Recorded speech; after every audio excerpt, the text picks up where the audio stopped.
Hey guys, Infidel 1258 here. Today I'm going to talk about Rebellion packs with Gathering the Magic. We're talking about the price point, the meta redefining nature of these cards. The summoners are going to change everything, but the promo cards within the pre-sale are amazing too. I think these cards are going to be expensive, and we get into that. We talk about vouchers, we talk about SPS. There's a lot here, and if you want to be invited to these private live events, consider subscribing to my YouTube members section, and you'll have access to these weekly lives. Thanks guys, bye for now. Rebellion packs are $5 a pop. Gathering, you watched the town hall, right? And you saw the post, I assume? Yeah. In fact, I did a video. As soon as he dropped the post, I'm like, I'm doing a video on this. So Yeah. I started recording and I read it as I recorded it for the first time. So I was very excited about it. To your point about Tails and his outlook and all that, I completely understand that. Like you, I don't think Splinterlands is going anywhere. I think Matt is the perfect CEO because he's overly cautious. And a lot of people are taking what he said about, oh, we've only got 5 or 6 months worth of runway. Now, I'm not 100% sure, but what I'm thinking he means by that is he's counting cash on hand. He's not counting all their crypto assets. So he's basically saying, hey, this is how much cash we have, you know, not including other assets. You know, after 6 months, you know, our cash is pretty much gone. But I have no doubt whatsoever Splinterlands is going to be here for the long term. Yeah. You know, Matt, I think one of the first things he said in the town hall was like, hey, I'm going to try to get some outside capital. You know, I want to get it to the point where it doesn't matter if we never sell another pack again. We've got enough investment. We have enough, you know, outside investors that's not going to be an issue. So I love Matt's outlook. I love his passion for the game. You know, his prudence, his being cautious, his, you know, being conservative. That's what we need right now, especially in a bear market. So I have no doubts whatsoever that you know, Splinterlands is here for the long term. But I can definitely understand, you know, player and investor concern, you know, especially with all the delays that they've had, you know, for so many things where people are like, hey, they haven't delivered on this. It's been 3 years. We talked about Soulkeep. Soulkeep still isn't here. You know, we talked about 1.5. Oh, that's going to be out in August. Here we are in October, wondering if we'll get it by the end of the year. So, you know, I can understand the concerns, but like, I'm not worried at all. We'll be fine. Yeah, no, same. For me, the only concern is how could I do more? And it's like, but I also in that don't want to trip myself by moving one asset into another asset. Like I could sell SPS pretty easily at like 1.3 pennies, which would be, you know, a tremendous loss for some of the SPS I've recently acquired. But that would put some money in my hands that would let me buy some cards that I really believe in and that I really want that are super low. But I don't think that's the logical, like that. So I want more of these assets, not less. And the only way for me in this moment is to move things. And I have no confidence, like I said earlier, like which shuttle is going to leave first. So I'm almost like, I'm just going to stand where I am. And I think I am going to sell some of my XRP to try and get, you know, 500 packs of Rebellion. I would love 2,000. I just don't see it happening unless some miracle happens and XRP goes, you know, to a different price point. You can do what I did yesterday. You can kind of roll the dice and kind of put your money where your mouth is. And I converted some extra SPS I had, all my DEC, 200,000 DEC, I put it all in vouchers. I said, you know what? Vouchers are going up next week when Rebellion, the pre-sale goes live and people need to grab some vouchers. I don't expect vouchers to go to the moon, but at 3 cents, if it goes to 6, 7, guess what? I just turned my 200,000 DEC into 400,000. Yeah. So that's what I'm doing. Yeah. But I think Rebellion packs are super interesting and I could see myself trying that. Like I've thought, I have 500,000 DEC set aside for land. I could imagine spending it all on Rebellion. I bought it around 700 Splintoshis. 8 Splintoshis are higher now. That's neither here nor there because the Rebellion price is set at 4,000 essentially with the vouchers. I have enough vouchers just incidentally. I would even theoretically sell some vouchers to maybe get a few more packs. Like that's 100. That's only 100 packs, really. That would be interesting. I would love it. That'd be a great start. But the price point's interesting, right? Like it's 5,000 DEC, but then because of the price discounts on where DEC is at, and also the vouchers, 5 of them being a dollar value, then you're getting $3.60 is what I calculated before we went live. $3.60 is buying you a fresh Rebellion pack. They said $3.10 in the post, but DC has gone up since then. And then you're getting access to these amazing cards, these Mantaroth and Grimbarden.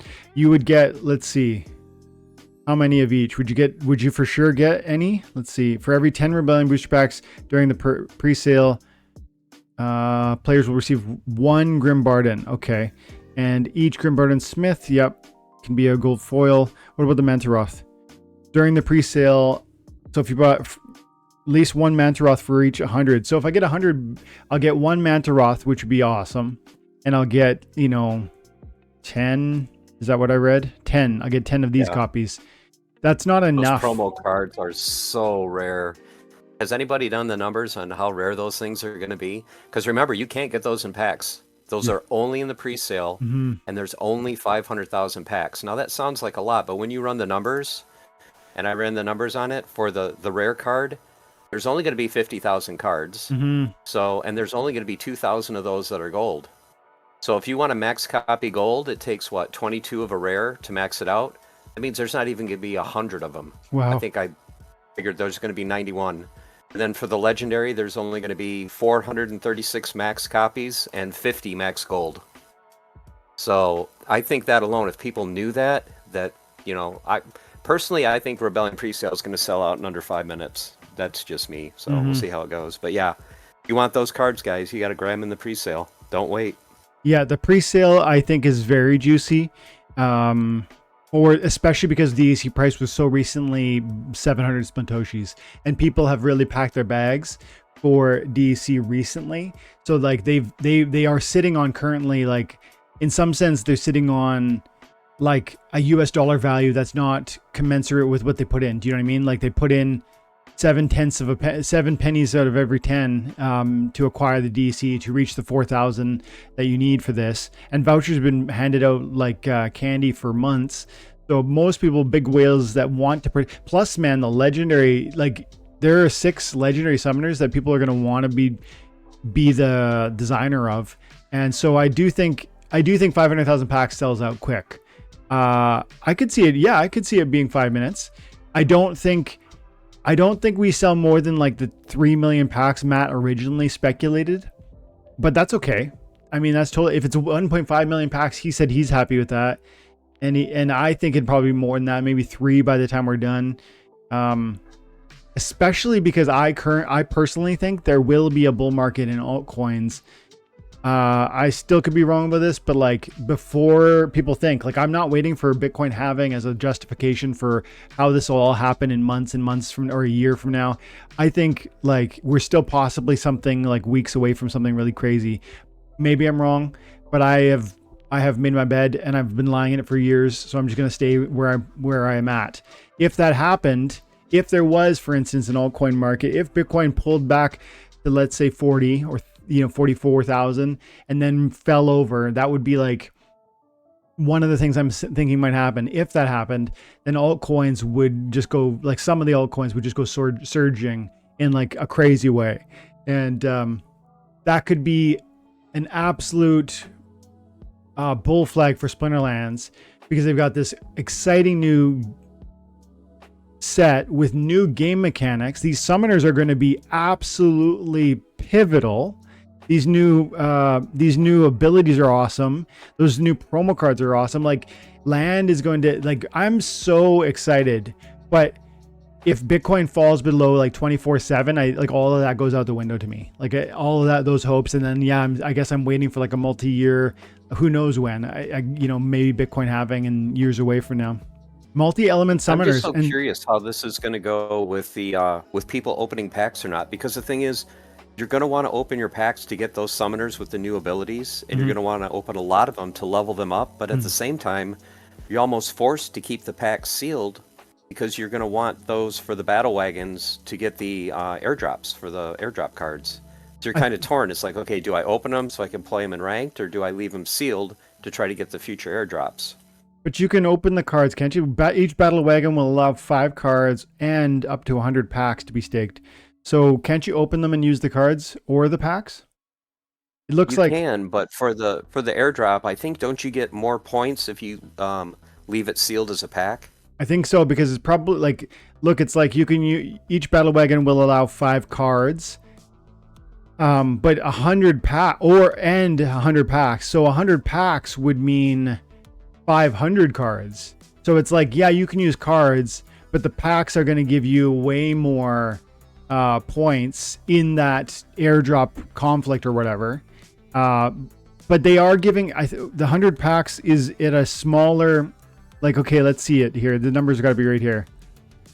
I think he said it was like 60 kind of collection power per pack or something like that. And no, here it is. Each pack that is staked will count for 150 collection power towards the conflict. So you can do 100 packs times 150 collection power, but that would require, that's 100 packs you're just sitting on and not opening. Or you could do 5 cards and 100 packs. But again, every 100 packs you just sit on is going to increase the price of these things on the secondary market. The 5 cards is easier for a lot of people because they're going to want to open their packs, see the cards, and then maybe, I've got extras of this card, and throw them in the battle wagon and see what happens. So I would argue with the battle wagon cards, you could really maximize your returns, your collection power, because you could use gold foil legendaries, for instance. But the problem is then you need to have access to those. So only the biggest whales will be able to do that. So probably, yeah, I mean, it's exciting that they're doing the packs. It's very interesting. Like, I think it changes everything.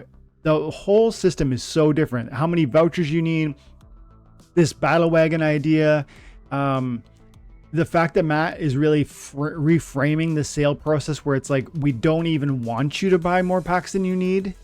Like, all of that is so different than anything we've ever seen. I'm super excited about it. Yeah, I'm excited too. I still want to know, I'm reading that post along with you. They still haven't mentioned how many vouchers you're going to need to purchase per battle wagon. So that's one thing I'm curious about. And the other voucher sync that I thought was really cool was you can spend vouchers basically like a potion to double your chance of getting a gold card when you get an airdrop. And that's going to be the question too. How many vouchers do you have to spend to get that 2% bump up to 4% for a gold card? Yeah, that's I didn't know that. That's awesome. That's, again, I love and that's another side of this. This is actually meaningful utility for vouchers. And you've been expecting this, calling for this, waiting for this for a while now. I don't think this is the silver bullet that's going to make vouchers, $20 again.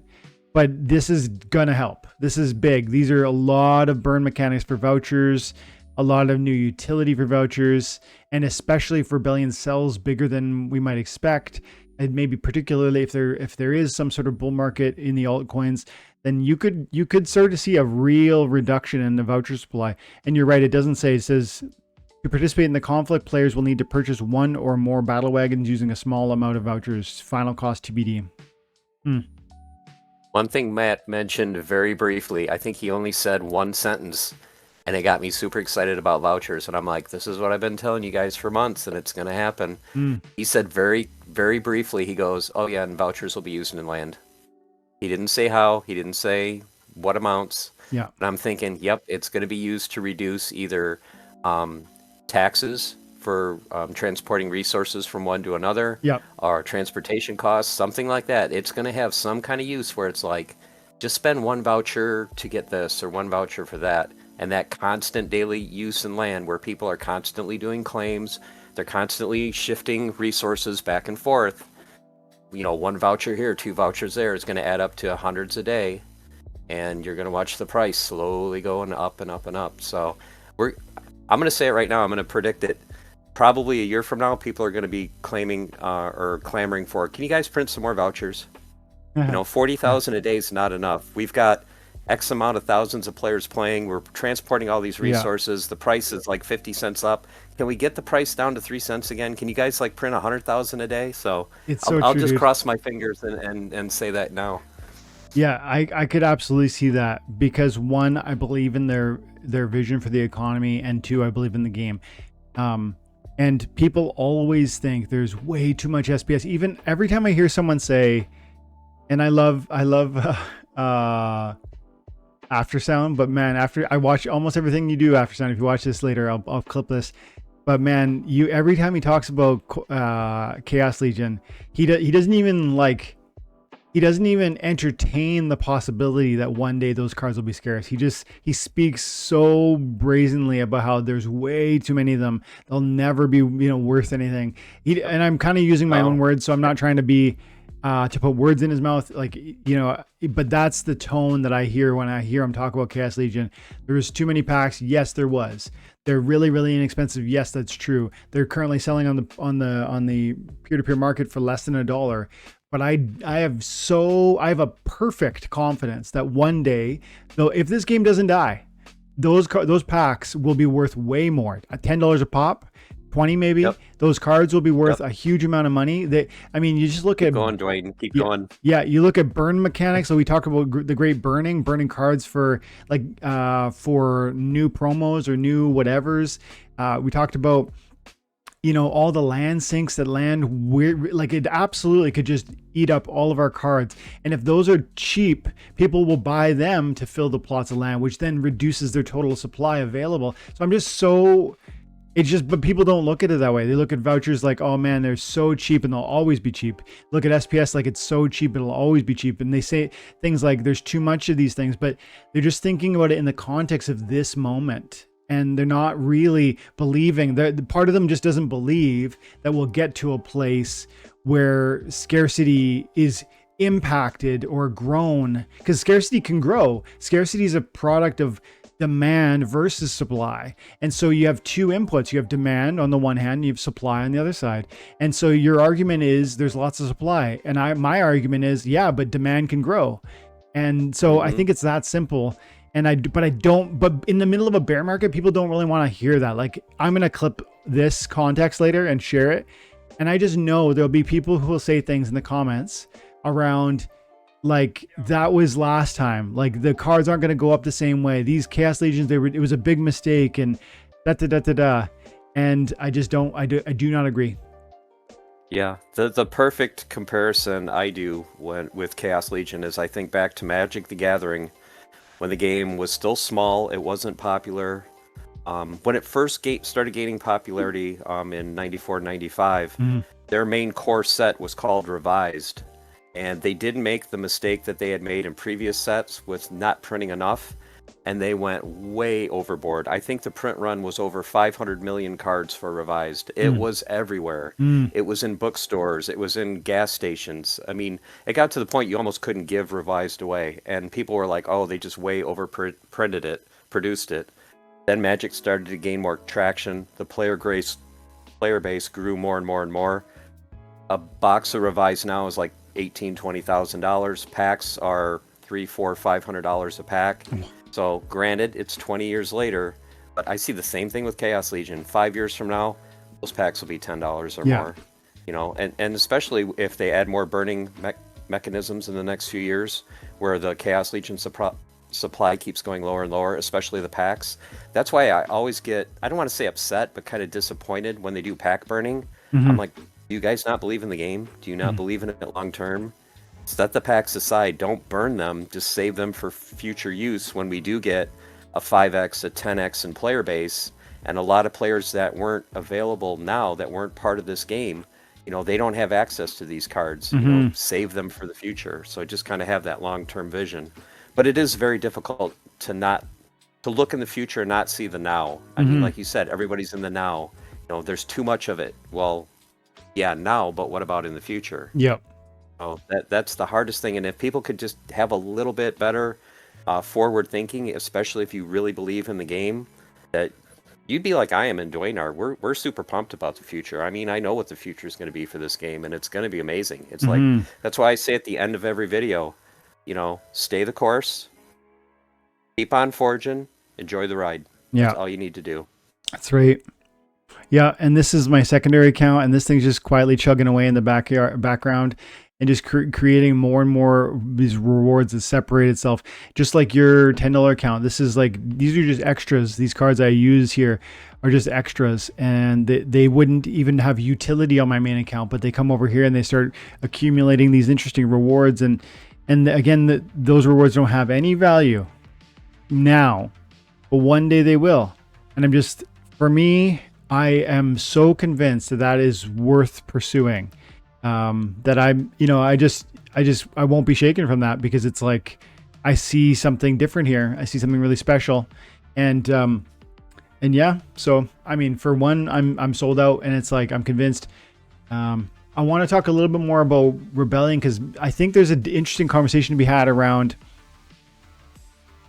So the packs are reasonably priced, because yes, it's $5. People want it cheaper, but it's not $5. It's $4 if the DEC is at peg. It's not at peg.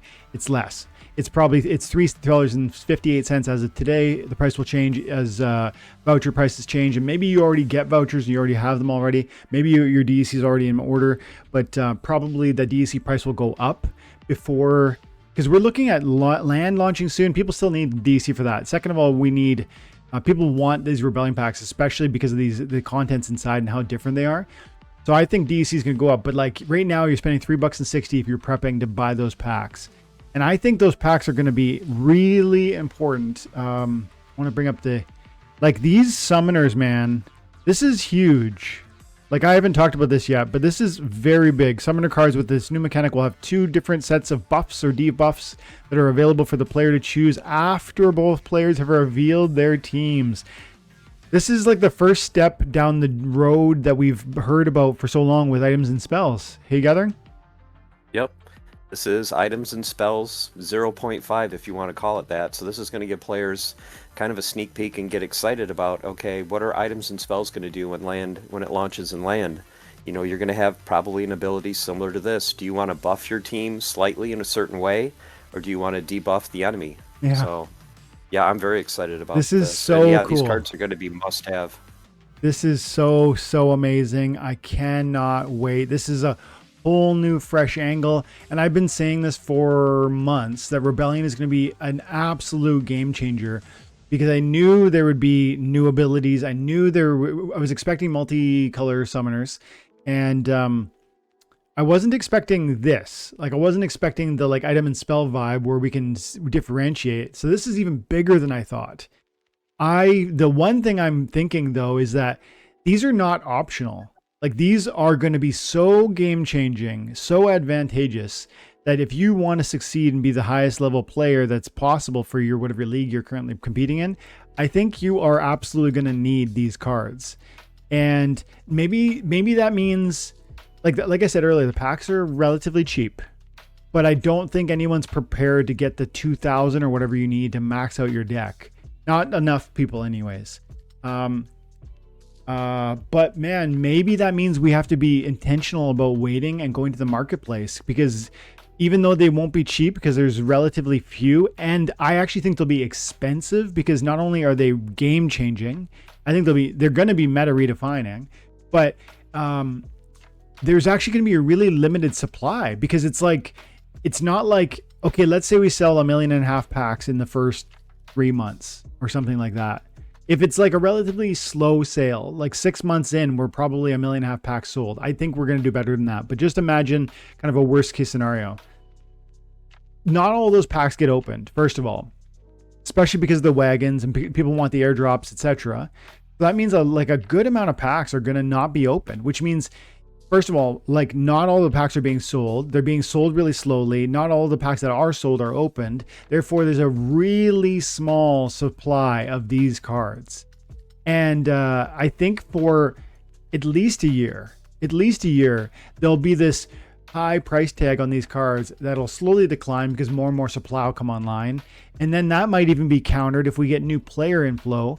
But man, unless we see like a crazy unusual pack sale, like 5 million, 10 million somehow. No, I'm not even going to say 10 million, 5 million, 6 million being sold. That would be making these sort of affordable in my mind. But I don't think for a second you're going to come in and get these dual summoners for 60 cents, $1. There's just no way. No. Well, looking at that card right now, it looks like it's legendary. Yes. Because it's got a 4 for the summoner. That's right. So my question is, are the rare summoners also going to be dual splinter, or is it simply going to be the legendary? I would think that the rare ones would almost have to be to give more people access to them, but we don't know yet. Yeah, I don't. Yeah, I don't. We don't know the answer, but I know that the six. It said that 6 of the legendaries are going to be crowd or chosen by the winners of the top 6 pack purchasers, which I would think those are definitely. Well, we saw in the picture that is a multicolor, and I think that makes a lot of sense because you want that to be sort of really prized, sought after. And if you give it not just it's a cool legendary summoner as we've seen with Untamed or with Rift Watchers, and I think all the way back to, anyways, as we've seen, people love chasing after those. But man, it's now also the full multicolor. I don't know. I mean, I wonder if you're right that they will be multicolor at the rare level or the epic or whatever the other kind that they introduced. I wonder if they'll go. Do you think they'll go rare again, or will they try common? Like, will there be a space for that this time around? We've only seen the one common ever. Yeah, my guess is probably they're going to do rare summoners as well. That'll be dual splinters, and what they might do is like you showed for the legendary dual summoner, that has the item and spell ability where you can choose a buff and a debuff. Maybe the rare ones don't have that ability. They simply allow you to play 2 splinters. I can see them doing that. That's what I would do. You know, make the legendary ones special with that special buff or debuff ability, and leave the rare ones as just, you know, simple dual summoners. Yeah. And my price prediction for the legendary, I can see those going $75 a BCX or more. Yeah. Especially right out of the gate. Yeah. Yeah, me too. I mean, if you just look even like, I mean, these are, again, Chaos Legion, there's quote unquote too many of them right now. So the price point is what it is. But I mean, these summoners sat around the $20 price mark for a long time when Chaos Legion launched. And it took a while for supply to bring it down to 15 and then later down lower still. And it even sat at 15 for quite a while. Cards like Immortalis sat there for a while. Shield Paw sat in the $50 range for a while. And I think Wraith too, if I recall correctly. So these cards held value for a good while before now they're kind of with everything falling. And I really think you're going to see, I mean, 40 seems like it will be cheap to me. 40 for like a multicolor, literally game, like, because you can now respond to my team afterwards, and I can't. That's a huge advantage. So besides the low print run and the low, I don't think there's going to be hardly any in the market. I mean, if you open one, would you sell it? No, I want to keep it. I want to play with it. 100%. You know, and I'm going to need multiple copies. If I'm in gold, I need at least 6. You know, if I'm playing Diamond Champ, I need 11 of them. So I'm going to have to open tons of packs. I don't think there's going to be many on the market. No. So that's what I'm saying. If you do put them on the market, I can't see them going under 75. But yeah, I can see it. I can imagine, that reality coming to be. Dual element summoners give you access to twice the cards when creating a team. That's a huge advantage, which I really was just overlooking too, by the way. Prepared for mind-bending strategies as you blend 2 different teams. How crazy is that? Between bringing extra resurrects together with your taunt or with your martyr, or maybe even more sustain, sort of, because you're now merging life with death. And they offer such different. Like, there isn't a lot of tank heal, there isn't a lot of resurrect on the death team, but there is on the white. Bring those 2 together, for instance. It's just like, it's such a game-changing mechanic that these are going to be highly sought after. I saw in the chat too before, I wanted to say, Kolsker says he wants to get 500 packs on the 18th, and if it doesn't sell out, if packs are still available on the 27th, he'll get another 1,000. There'll still be packs for sure, but you might need to wait. Like, I don't know how it's going to work because there's the pre-sale, and then I don't think they're going to immediately go into sale. I think then it's a waiting period. Is that what you've understood, Gathering? Yeah, and I was just reading the comment below that, Brandon H. I want to give him a shout out. Yep. That set of revised commons and uncommons he bought from me. So hopefully he's enjoying those cards. We did a deal a couple months ago. That's awesome.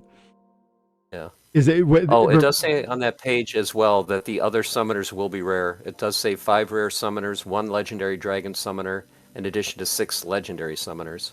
And underneath it says some, but not necessarily all, will be dual element. So maybe the rare ones aren't. Cool. I was hoping they would be just to give more people access to them, but Yeah, and that's another reason. If it's only the legendaries that are dual summoner, yeah, those are going to be expensive. Yeah, man, that's so true. If it's and it does look like that. The rolling set will feature 5 rare summoners, 1 legendary summoner. In addition to legendary summoners designed, the top 6 we're planning for some, but not necessarily all. But not necessarily all of the summoners in the set to be dual element. Well, they're not going to do Just the wording there. Yeah, I think that must mean that they're still not 100% sure, and they are going to take maybe.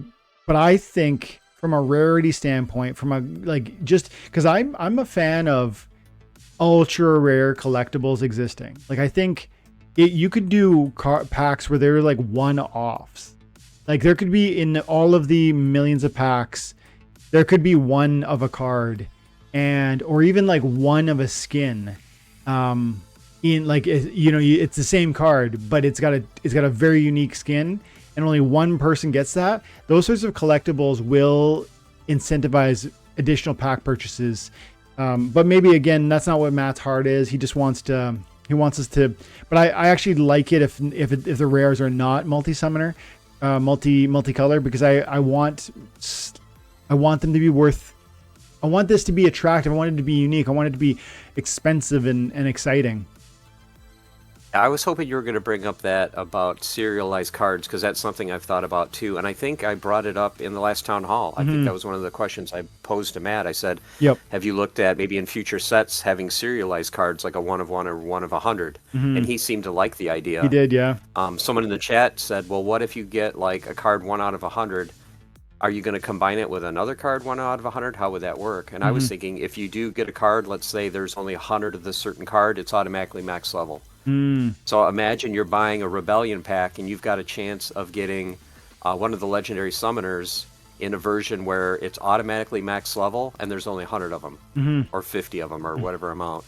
That would really drive pack sales. And they can do that for every set going forward. Yeah. Make the commons like maybe there's 500 of them that come out max level. Yeah. Maybe the rares there's 250, epics are 100, legendaries are 50. Yeah. You've got a chance of pulling one of those cards max level. Man, that's exciting. And that can happen at any time. That can happen when it launches. That could be the very last pack. People will track it. Let's say there's only 1,000 Rebellion packs available for sale, and I know that there's still 3 cards in there, the 1 of 100 that haven't been pulled yet. You think people are going to buy those last 1,000 packs? Yes. You betcha. Yep. This conflict stuff too, I don't fully understand it. This screen is like, I get it. Like we essentially can stake and create, like an army to fight in the conflict and then earn the airdrops. But the airdrops are, I was trying to understand it when somebody asked a question, it's going to be like random, right? Like it's not like if you stake 1,000 packs, you're going to get blank returns. It's more like comparatively, proportionally, of all the packs staked, you have X amount percent, and then the returns are based on your comparison compared to others. So there is like a real question mark on how well you'll do with this, but it's exciting, and I think it will lead to some interesting price dynamics. I can't imagine people buying packs and like really looking to sell them on the, I don't know. Maybe I would. Maybe if I could buy 100 packs, I might. No, I wouldn't. I mean, if all I can get is 100 packs, I need to open them. I need those cards. Yeah. But then again, I don't know if I want to buy 100 packs. Like this was a conversation we didn't really finish. What's going to be the better play? Is it going to be to buy the packs because they are $3.60 and just hope you get good RNG and you get cards you're going to want, or do you wait and see the marketplace and just buy the few key, like those summoners? Like I know I need those summoners, or at least one of those summoners I'm gonna want at max level. What do you think is gonna be preferable, and why? That's a hard call. Like I said, you want to open the packs to be able to play the cards, and then once you do have the cards open, I think it's said in the posts that you can stake them on the battle wagon, and you can still use them in battles. Yeah. So I'm thinking probably most people are going to be opening the packs.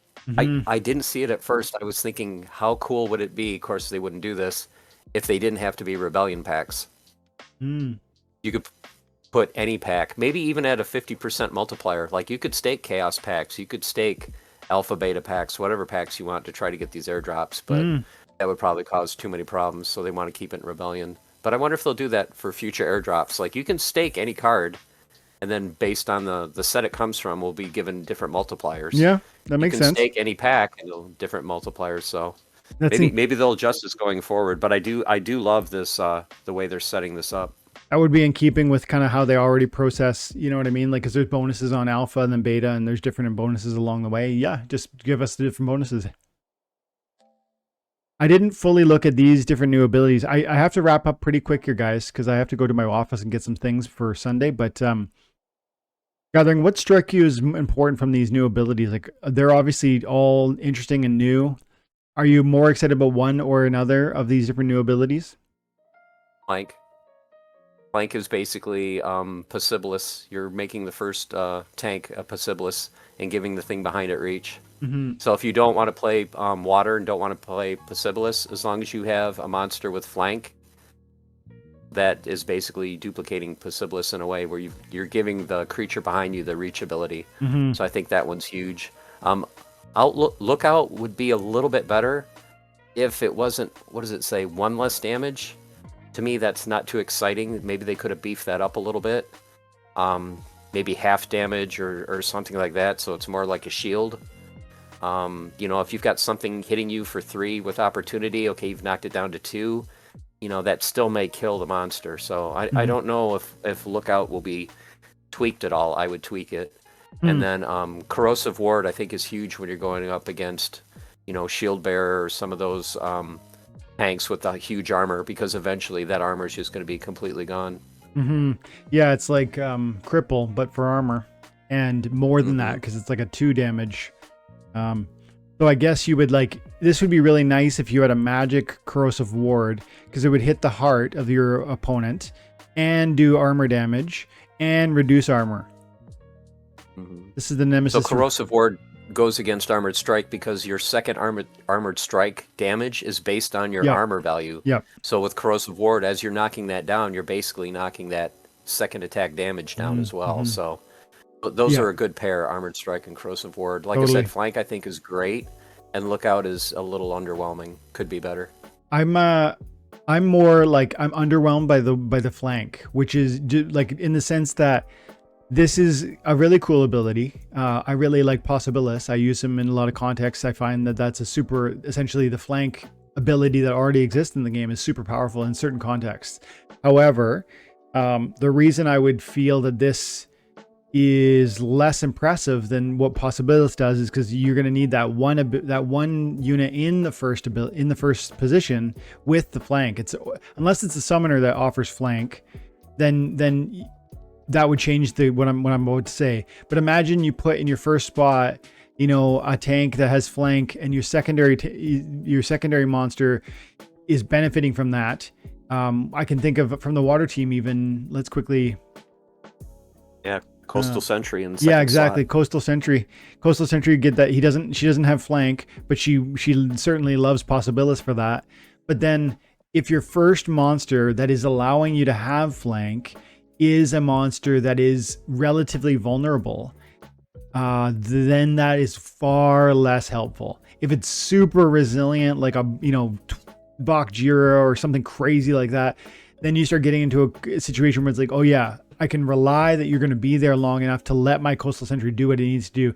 I know if your number 1 goes down, the Coastal Sentry will slip into number 1 from the second spot, and it'll still be able to attack. I'm not doubting that, but as you can see with just the vulnerability of a card like this is one example of how using a card in the second spot from giving it flank would be great, but those are not necessarily the most resilient tanks because they aren't even reach monsters in and of themselves. So I think the power of flank will depend heavily on the sort of the resiliency and the sustainability of the tank that has the flank.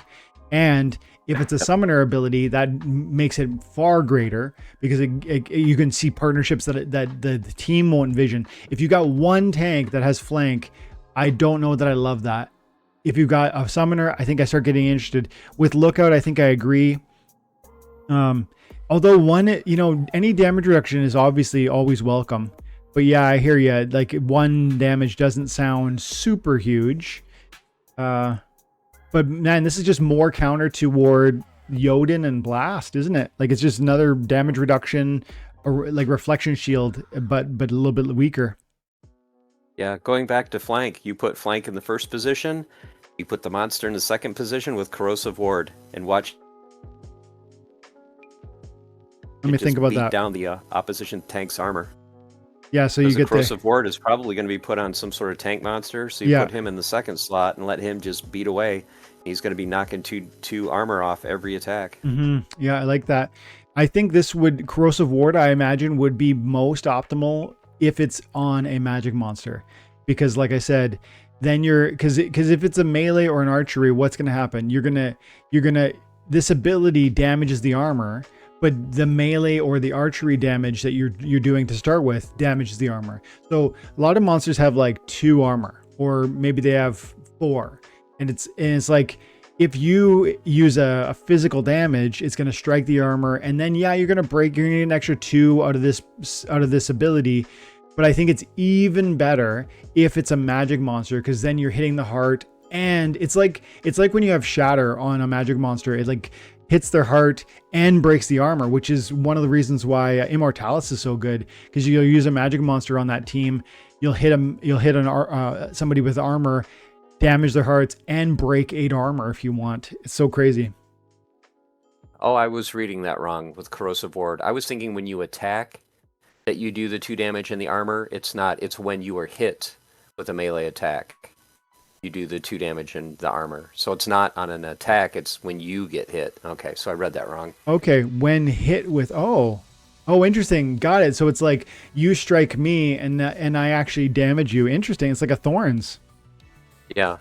Interesting. It's like your armor has acid on it. So Yeah. when they hit you, they're taking damage from that acid that's on you. Yeah, that's kinda cool. Hang on, that changes my understanding of it. And does that change how I would want to imagine using it? I guess you wouldn't want to use it in the second spot so much. No. So that definitely will be on your tank. It'd be really interesting to see a corrosive ward flank tank, wouldn't it? Monster. Yeah. With big hit points. That could be really juicy. Interesting, man. I'm I hadn't excited. thought about that. If those new abilities will be summoner abilities. Like if you're going to have a rare summoner that gives flank to everyone or lookout, that would be interesting. And I was just assuming those would be on monsters, not on summoners. I think they probably will be just monsters, but if we look back at like how dice worked, and even how no, hang on, is it dice and what are the other Rift Watchers? Even like the summoners, the summoners have abilities on the mini set, and they have abilities on the mini set. So I wouldn't be surprised if Rebellion, you saw the summoners come out. It's not going to include those at all. It'll be +2 hit points, +1 speed, etc. Whatever those things, those buffs or nerfs are. But then I bet in whatever the next mini set is, you will see those sorts of abilities incorporated in summoners. That's what would be my guess.